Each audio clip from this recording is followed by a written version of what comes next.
Fue un hombre con encanto, pero también con firmeza. Un genio de la negociación política. Pero al inicio de este siglo organizó, se benefició con el asesinato masivo hasta dominar un tercio del mundo. Su nombre es Joseph Stalin. Y esta es su biografía. Joseph Stalin.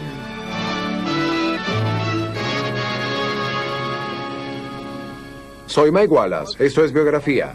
Nuestra historia, Joseph Stalin. Al inicio de los años 20, cuando Stalin pugnaba por conseguir poder en la Unión Soviética, él dijo, elegir las propias víctimas, exterminarlas bajo el signo de la venganza y luego irse a dormir. No hay otra cosa mejor sobre la tierra. Esto es lo que Stalin llamaba la fórmula sanguinaria en su propio país. Y fue igualmente despiadado en su carrera hacia la dominación del mundo.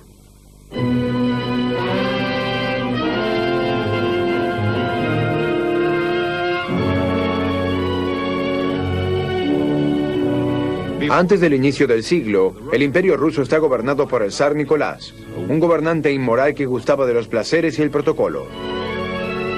La mayor parte del mundo y todo el poder político de la nación yacen en las manos de Nicolás y la reducida clase dirigente.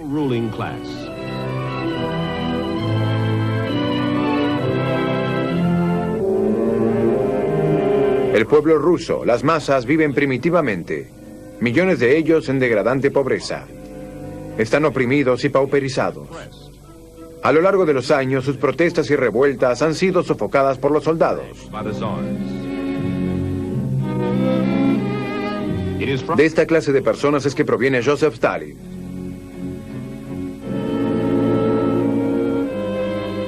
Nació en 1879 en la provincia de Georgia, hijo de un zapatero remendón.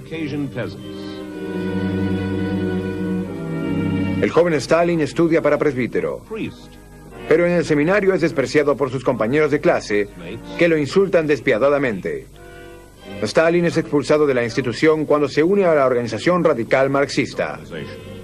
Las ideas, los programas políticos significan poco para él, pero es empujado a ella por la perspectiva de emprender una revolución. La violencia y el poder lo fascinan. Juega un rol menor como agitador cuando las huelgas y las rebeliones irrumpen en Bakú, Azerbaiyán. Sus discursos llevan a una breve pero enérgica revolución en 1905.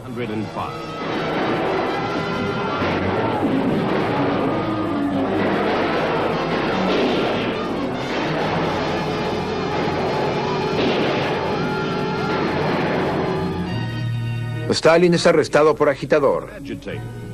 En los próximos años sería arrestado cada tanto. La gente que lo conoce sospecha de que sea un doble agente. Algunas veces es un revolucionario, pero cuando conviene a sus propósitos, Stalin se convierte en espía e informante de la policía secreta del zar. Stalin se convierte en seguidor de Nikolai Lenin, el líder de una pequeña banda de revolucionarios, influidos por las ideas de Karl Marx. Lenin es partidario de establecer una dictadura comunista en Rusia. Quiere derrocar a los gobernantes, confiscar toda propiedad privada y establecer lo que él llama la dictadura del proletariado, la clase trabajadora.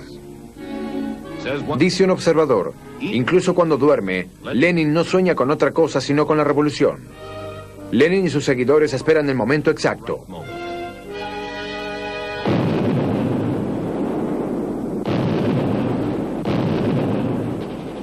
Es la Primera Guerra Mundial. Casi 5 millones de soldados rusos son muertos defendiendo su país contra los alemanes.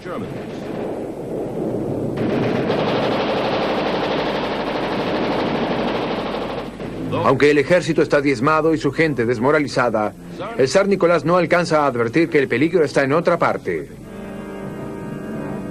A inicios de 1917, el zar abandona la guerra en manos de sus generales y retorna del frente. Está cansado de guerra. Prefiere pasar su tiempo con su familia y disfrutar de los placeres de la vida real.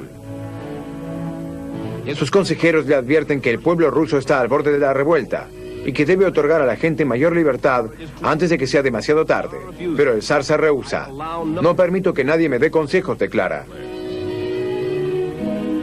Pero finalmente incluso el zar Nicolás se da cuenta de que la crisis es creciente. Decide abandonar su palacio cerca de San Petersburgo por la paz y la seguridad de una guarnición militar, lejana unos cientos de millas hacia el sur.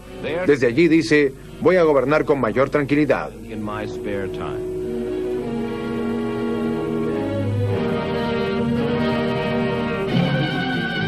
Febrero 1917. La Revolución Rusa.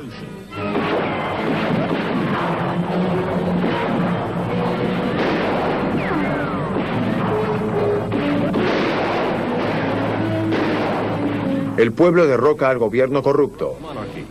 El zar Nicolás y su familia son arrestados y más tarde ejecutados. Luego de un siglo de opresión, el pueblo ruso cree que es libre al fin. Se establece un gobierno provisional, controlado por socialistas moderados. Nikolai Lenin y Joseph Stalin no han tomado parte en esta revolución. Ahora, sin embargo, Lenin se aboca a trabajar en su pugna por derrocar al nuevo gobierno y obtener el control. Stalin juega solo un rol menor dentro de los afanes de Lenin por construir un partido radical llamado de los bolcheviques. Los bolcheviques son una fuerza masiva militarizada bajo el mando de León Trotsky, teniente en jefe de Lenin. Los bolcheviques están listos para destruir el tambaleante nuevo gobierno.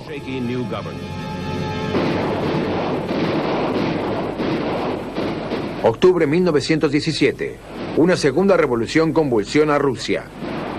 Los bolcheviques buscan engrosar sus filas, reclutando desertores de las Fuerzas Armadas, con quienes asedian el Palacio del Zar, sede central del nuevo gobierno provisional.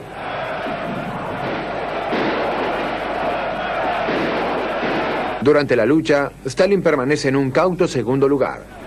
Dijo Trotsky, prefirió quedarse en la retaguardia en los momentos iniciales. La revolución bolchevique triunfa y Lenin se convierte en el dictador comunista de toda Rusia.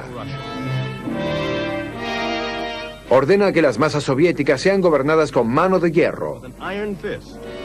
Y para llevar a cabo esta directiva, el territorio de la Unión Soviética es dividido arbitrariamente en distritos.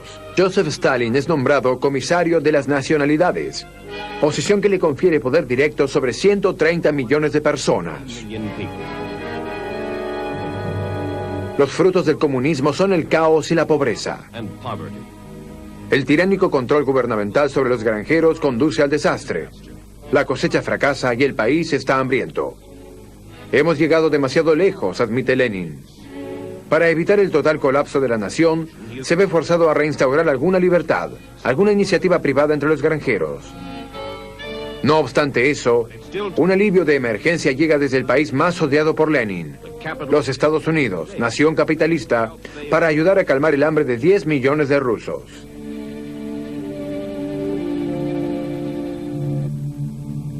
...1924... Muere Lenin. Durante su último año, hasta este apasionado revolucionario llegó a odiar al inescrupuloso Lenin. En la víspera de su muerte, Lenin había planeado separar a Stalin del gobierno. Los partidarios comunistas sospechaban que Stalin lo hubiera envenenado, pero tenían demasiado miedo como para hacer algo al respecto. El Kremlin se transforma ahora en un gigantesco nido de intriga política. Detrás de sus paredes, y escondido a los ojos del pueblo, Stalin se embarca en una áspera lucha por el control del gobierno soviético.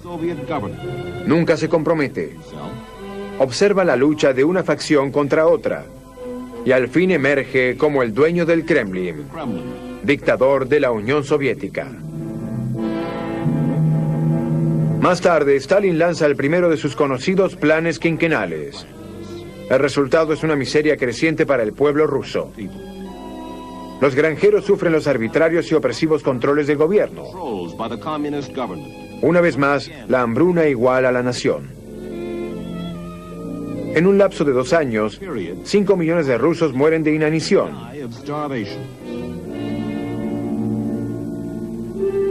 Bajo el gobierno de Lenin se había prometido a un gran grupo de granjeros llamados gulags que serían dueños de sus tierras.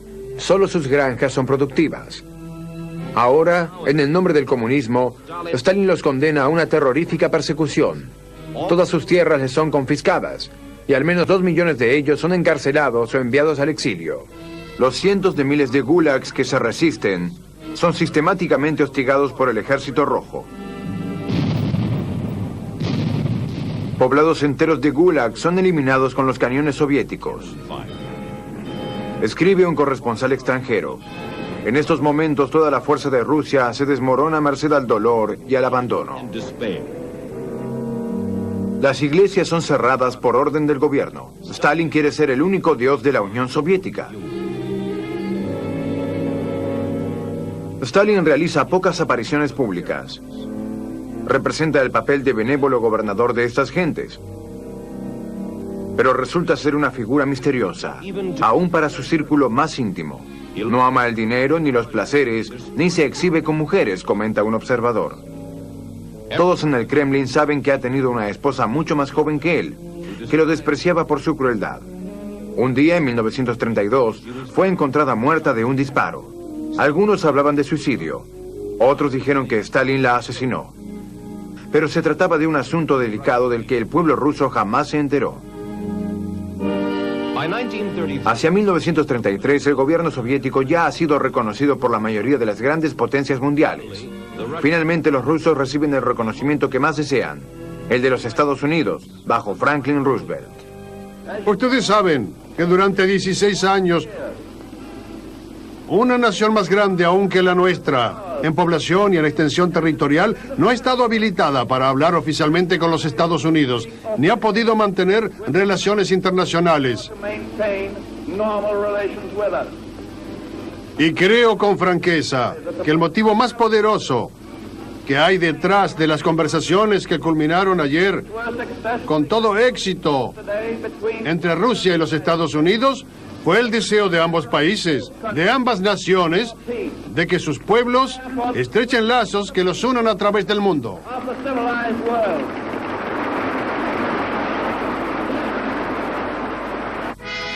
Este reconocimiento diplomático elevó el prestigio de la nación de Stalin ante los ojos del mundo.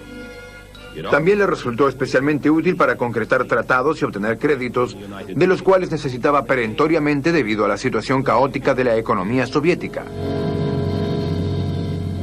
Agosto 1936. Stalin comienza una severa purga mediante juicios que conmueven al mundo. La mayoría de los acusados son miembros prominentes del propio Partido Comunista.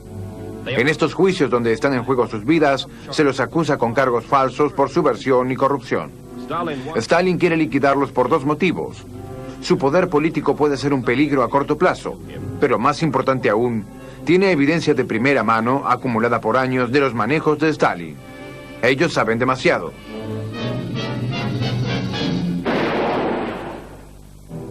Secretamente, Stalin también ejecuta miles de sus oficiales de la policía secreta. Lo han ayudado a montar sus juicios de purga. También ellos saben demasiado. Las purgas, las matanzas masivas, hicieron de Stalin el dictador absoluto de la nación. Las vidas de millones de sus compatriotas rusos han sido sacrificadas en su escalada hacia el poder. Ahora, él promete que va a expandir el régimen comunista sobre el mundo entero.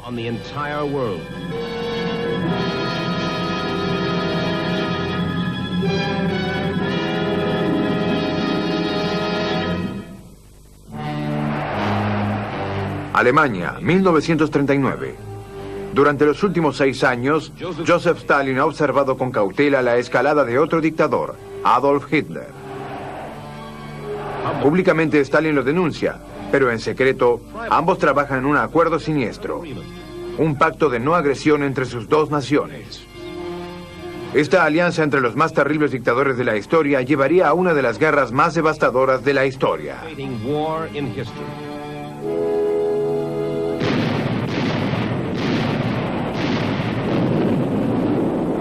Septiembre 1939. Hitler declara la Segunda Guerra Mundial al invadir Polonia desde el oeste. Ahora, de acuerdo con el pacto, Stalin ordena a su ejército que invada Polonia desde el este.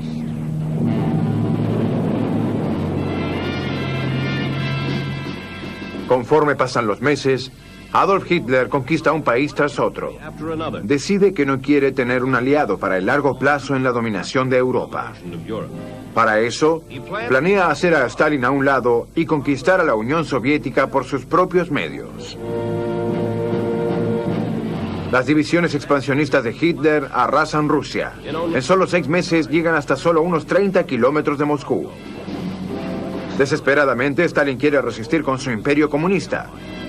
Ordena el retiro de las tropas, destruir todo lo que encuentren a su paso para dejar a los nazis solo un vacío, la nada.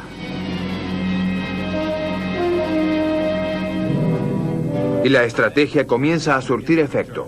Sin refugio, sin animales, comida o provisiones, los soldados alemanes tienen pocas posibilidades de continuar. El invierno ruso, ayudados por $1.100 millones en armas y en materiales por parte de los Estados Unidos, la Unión Soviética comienza a hacer retroceder las hordas nazis.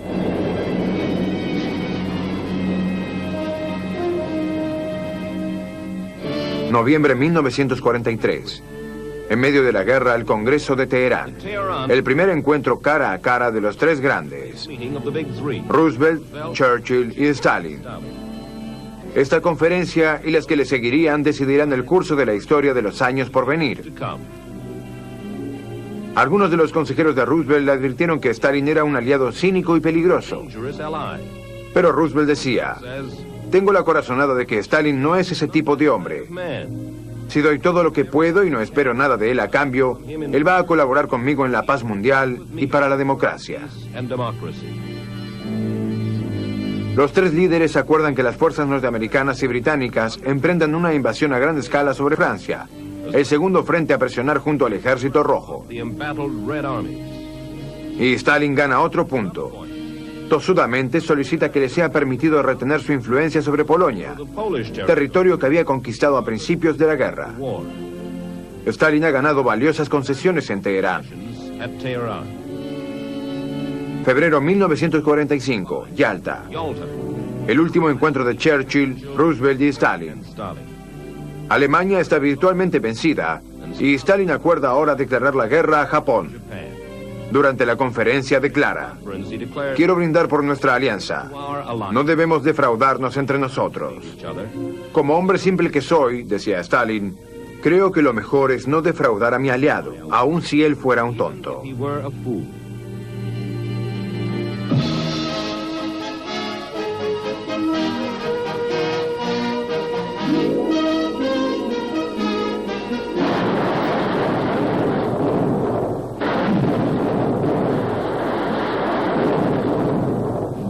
Mayo 1945.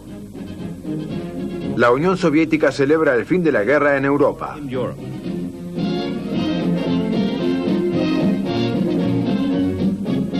Uno de los que celebran es el hijo de Stalin, Vasily, un general de la Fuerza Aérea. A pesar de las misteriosas circunstancias que envolvieron la muerte de su madre años atrás, Vasily permanece cercano a su padre. Joseph Stalin ya está cansado. No solamente ha mantenido su imperio, lo ha ampliado mediante la toma del poder militar o político de grandes áreas de Europa del Este.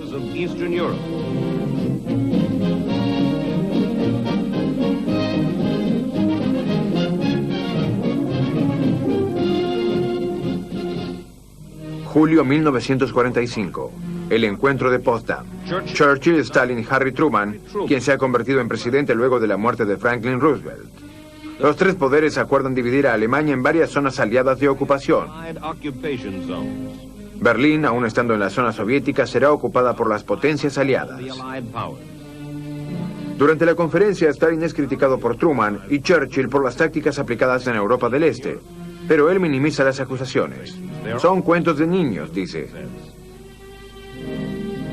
Hacia el fin de la conferencia de Potsdam, Stalin confía que tendrá carta blanca para hacer lo que quiera en la mayor parte de Europa del Este.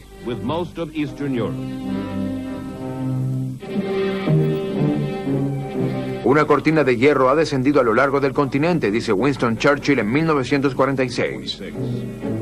Detrás de ella, Stalin ejerce su dominio en un país detrás del otro mediante la violencia y la subversión.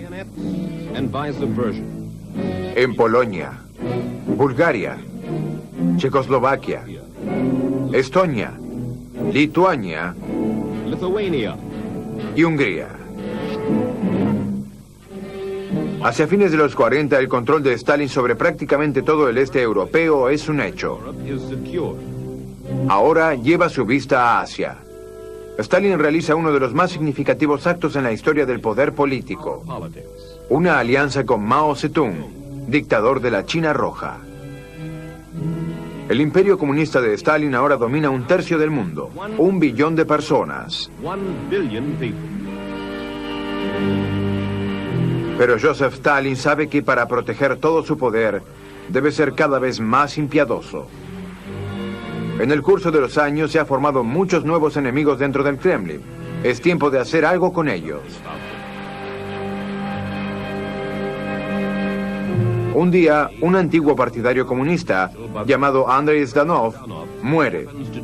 Y entonces la intriga toma forma en la mente de Stalin.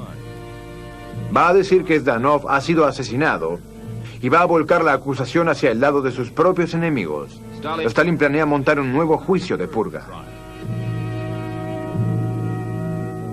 En enero de 1953, Stalin sorprende al pueblo ruso acusando públicamente a los autores del asesinato, miembros del propio Kremlin. Ellos han sobornado a un grupo de médicos, afirma, para que maten a partidarios comunistas. Stalin promete descubrir a los traidores que se esconden tras este asunto y traerlos ante la justicia. Luego, repentinamente, desde el interior del Kremlin, una sorprendente información. Joseph Stalin se encuentra gravemente enfermo. Ha estado sufriendo una larga enfermedad. Más tarde, el 5 de marzo de 1953, Joseph Stalin muere.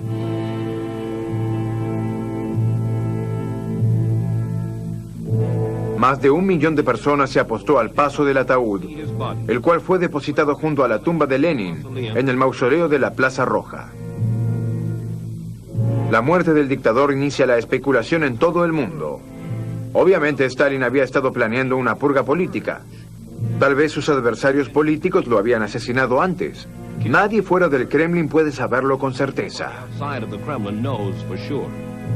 Pero Joseph Stalin, el hijo del zapatero, había forjado su camino hacia el dominio de más de 1/3 del territorio mundial. Ahora estaba muerto. Se produce una batalla por el poder dentro del Kremlin para determinar la sucesión. El hombre que finalmente triunfa es Nikita Khrushchev. Y es Khrushchev quien lleva a cabo las muchas purgas políticas que Stalin dejó pendientes en Moscú, así como los asesinatos masivos en Ucrania. En un llamativo discurso pronunciado en 1956, trata de blanquear al comunismo y a su propia persona. Admite los horribles crímenes que fueron cometidos en el pasado. Pero solo Stalin es el culpable, dice. El sistema que Stalin construyó es sano, y yo también lo soy. Khrushchev ordena el fin del culto a Joseph Stalin. Decreta que el cuerpo de Stalin sea sacado de su lugar de honor y sea enterrado en una oscura tumba dentro de los jardines del Kremlin. En todo el territorio del Imperio Rojo, las estatuas en honor a Stalin deben ser destruidas. Esa es la recompensa final para Joseph Stalin, el tirano del cual Khrushchev una vez dijo: nuestro padre, nuestro líder, un afectuoso guardián que cuida de nosotros.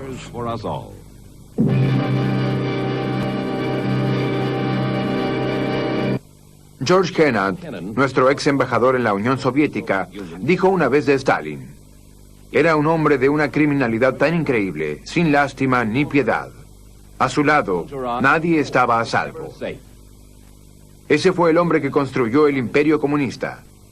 Pero si hay todavía una pregunta pendiente hoy acerca de la naturaleza del comunismo, la turbulenta carrera de Joseph Stalin puede brindarnos la respuesta. Mike Wallace, para Biografía.